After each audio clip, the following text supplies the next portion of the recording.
we're at the point now where I'm going to go ahead and give this one a review. I've been wanting to review it for a while now. Again, this game clearly was not as short as it was made out to be. Obviously, Cronos. This is a heavily inspired game by multiple games of a similar genre, you know, the sci-fi horror survival genre. It's kind of a mesh of the two, you know, survival horror and sci-fi horror, which are genres I particularly really like. So obviously Cronos going in, I was really excited to play this game. Bloober Team, I really enjoy their games. I think I've played every single game Bloober Team has come out with in the last 10 years, I think, all the way back, you know, to starting in like 2016. I think Layers of Fear was the first one I really played, and then I played every single release since then. So I'm a fan of their games. I'm familiar with their games. I'd say this was one of the biggest games they undertook, aside from the Silent Hill 2 remake, obviously. But they're really stepping out of their like kind of smaller indie dev, you know, what they're known for, and now they're really making big leaps and bounds in their game. So I think it's really cool to see a small studio grow and be able to put out stuff that you know, they've really wanted to put out. So yes, obviously sci-fi horror game involving a time traveler where we basically have to salvage things from the past so that we can actually have a future. That's the basic concept of the game, excuse me.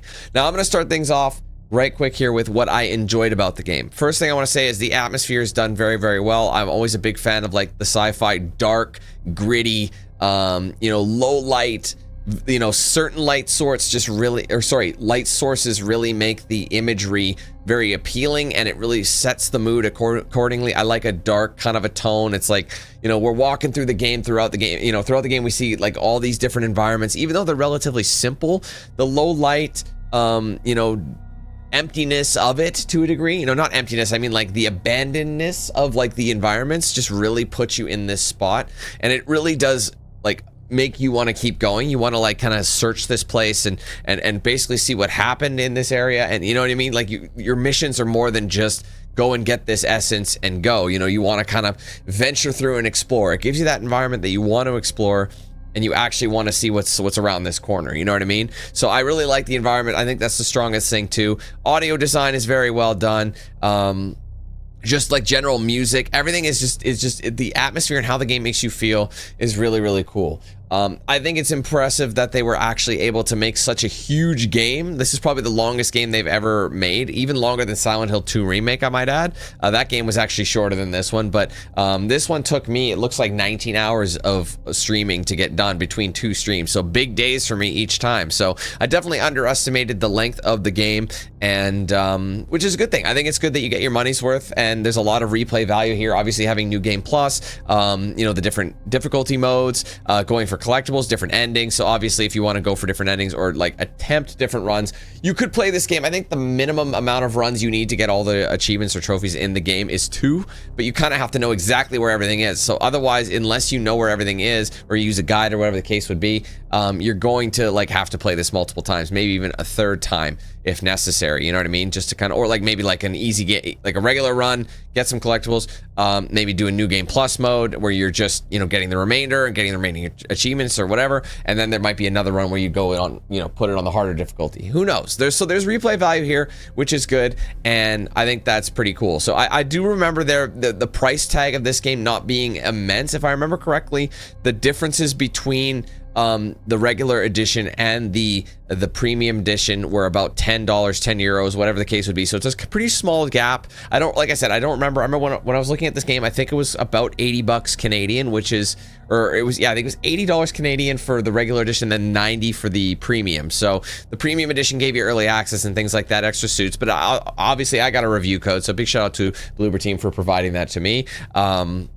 So like I said, there is, like, the environments are cool. I think the elements are really cool. You know, the mood is set. There's good length, good replay value here, and the price isn't that bad for the amount of content that you are getting, okay? So that's pretty much what I liked about the game. Let's move on to what I did not like about the game. Unfortunately, The game does fall short in a lot of ways. Right off the bat, I'll say the performance issues on PC aren't ideal. You can kind of deal with it. They're not as bad as some other games I've seen, but obviously it's not super optimized. Obviously that's like a now problem, and I'm sure it'll get fixed in the future once they, you know, dial it in with some patches. That's always what happens, but unfortunately there are some performance issues, and I'd be remiss if I didn't at least mention them in this review. Considering I am still within the launch window, the game hasn't been out that long yet, so it's relevant at the current time, okay? Secondly, I feel like the pacing of this game is really poor. I think yes, it's long. I said that was a good thing. You get good bang for your buck in terms of length, but unfortunately the journey from all that time feels way longer, not in a good sense. I feel like unfortunately the gameplay, or sorry, the game itself is very drawn on in almost every element. I feel like, you know, the combat and the gameplay itself is not strong enough to really make it an enjoyable experience when you're going from point A to point B. Like in terms of the actual core elements of the gameplay, you know, the combat is really, really clunky and feels outdated, feels tanky, as someone else actually mentioned. I have to agree with that. It does feel like a game that released, you know, maybe 20 years ago, as opposed to, you know, 2025. It does feel like an old game, and unfortunately that does make, in this day and age, in this kind of style, it does not work. I'm not saying the game's hard, but it is challenging. Considering the base difficulty did feel like a harder difficulty at times. Inventory management was almost too extreme, to the point where, like, you make the wrong decision, or you hit the wrong button, or you do something incorrect, and you've just completely screwed yourself, and you might have to start over and completely try it again from the checkpoint. Which leads me to the other problem. Checkpoints aren't really placed in the smartest place. I know that on the hard difficulty, the auto saves become fewer and fewer, so that's another thing you gotta make a mention of, is you might have to make a manual save and you won't get an auto save. So if you go all the way through, you might have to redo a bunch of stuff. So even on the regular difficulty, it does feel like we're kind of on, it's a bit of a grind with the saves. And it's just like, even little things like right before a boss fight, most games would put you right before you walk into the area where you fight. This one will kick you back into like maybe 1 to 2 rooms prior, so you have to go through, pick up everything you picked up, just in case you die in a boss fight. Like, that happened multiple times. I don't think that makes sense. So I think if you're gonna put an autosave somewhere, put it right before you're about to fight a boss, instead of having me go up and go through this animation of climbing up, picking up this loot, reading this stuff, you know, grabbing the collectibles again. It's just unnecessary. Speaking towards the gameplay as well, like I said, it did feel tanky and a bit clunky. The gunplay is not that satisfying. Everything is a charged weapon in this game, and I'm not one for charged weapons in regular games. I typically ditch those weapons for a different, you know, style. Yes, there are weapons that where if you hold them, they are technically charging, and they just kind of have like an automatic feature, but it's just not a satisfying gunplay. It feels very like slow, like exceptionally slow, especially for like a game where like this is like the future. You know, these are futuristic weapons, and you've come back with them, and they just feel like something that wouldn't work. And even then, even regular base enemies just seem to get the better of you, and the weapons just don't really hold a candle to what these enemies do. Yes, you can exploit with flame and things like that, but resources are so few and far between, even on the regular difficulty, that it just makes regular encounters potentially stressful if you get screwed. There's a lot of times, and there are a lot of moments where you do kind of get stuck on an island, and you have no ammo, you have no health, you got nothing to do this with except for maybe an environmental item, which would sound cool, but that means you just got to go around meleeing. And I remember in the last stream I got stuck with that, and all I had to do was melee a barrel just so it would explode and take this guy out, because he merged. And when you merge, you're pretty much screwed. The enemies just get way tougher, they get stronger, they deal more damage. It's just more of a bullet sponge kind of a game than anything else. So almost even the regular enemies are tough to beat without upgrades. I feel like if you start getting some upgrades, it starts to get a little bit easier, but even from the beginning, it's not like, here, let's scale it down. No, this is how it is. If you mess up, and that you're just gonna suffer for it. Another thing about the gameplay that I mentioned and I encountered many times, unfortunately, was the hitboxes were really poor. I found like it's very hard for the game to deduce where you're trying to shoot. So even if you're like shooting through an open space, like the frame of like, say, like a a hotel trolley. It's got metal bars around it, sure, but there's an open gap right in between it. You'd think I'd be able to shoot that, and you can, but if you're slightly to the left of it or not, or slightly to the right, or slightly not in the middle of that item, it will hit an invisible wall like you're hitting an object and not hitting the enemy behind it. So there were a lot of times where I lost ammo, valuable ammo and resources, because of the hitboxes being so like off. You know, sometimes you'd hit the guy and it wouldn't actually hit, it would hit a corner or hit something that wasn't really in the way. So there was a lot of that happening, and it really made the game more of a grind than anything. Moving on to all that, the story was very convoluted. I don't really feel like you're like, I understand the basis and the premise of it, but it was just so it was so like niche, and it was so like it's like complicated in every little way that I just don't think anybody's really gonna care to follow it. I feel like most people's attention is gonna like drone off, especially with how long some of the cutscenes actually are. It did almost feel like a Kojima production at times with how long some of these cutscenes are, because it's so like lore driven.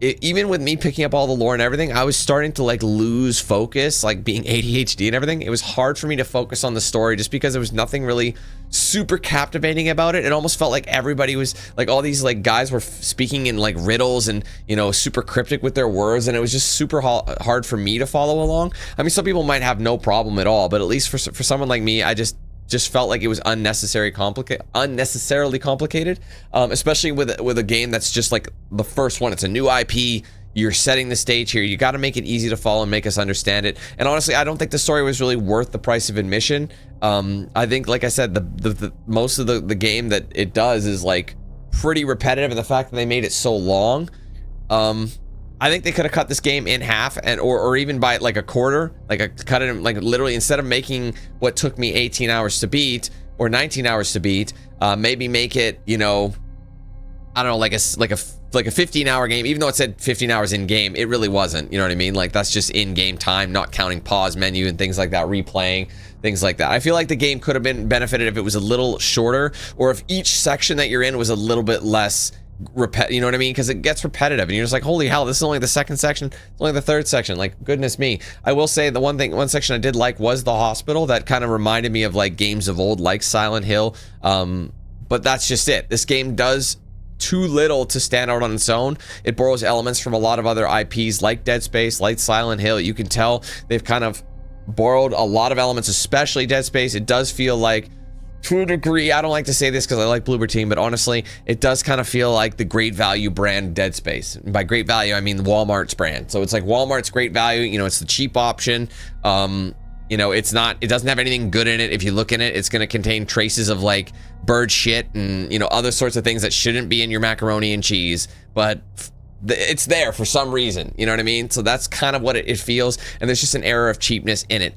Very ambitious, but I just don't think it really hit the mark that well. Not a terrible game by any means, okay? So obviously I'm going to summarize my thoughts on this game. Visually, very striking. Audio design is very well done. The environments and atmosphere setting is very, very strong. You do get good replay value in the sense there's multiple things you can collect, whether it be collectibles or playing on hard mode or going for different essences collections. It does change the course of the game, and you get different achievements and trophies for it. So there is things you can do in that regard. And for a pretty big game like this, it's not the most expensive one out there. I've seen more expensive games for less. So all those things considered, it's not bad value in there. However, on the other side of things, it does have a weak story. The gameplay is very grindy, repetitive, and tank-like. A lot of the gameplay doesn't actually work, you know, with the hitboxes. The story is pretty bland and kind of hard to follow. Like I said, convoluted. It's very overly complex. It's hard to get into, and the pacing just isn't really that strong. And you'll find yourself being like, this game is getting pretty repetitive.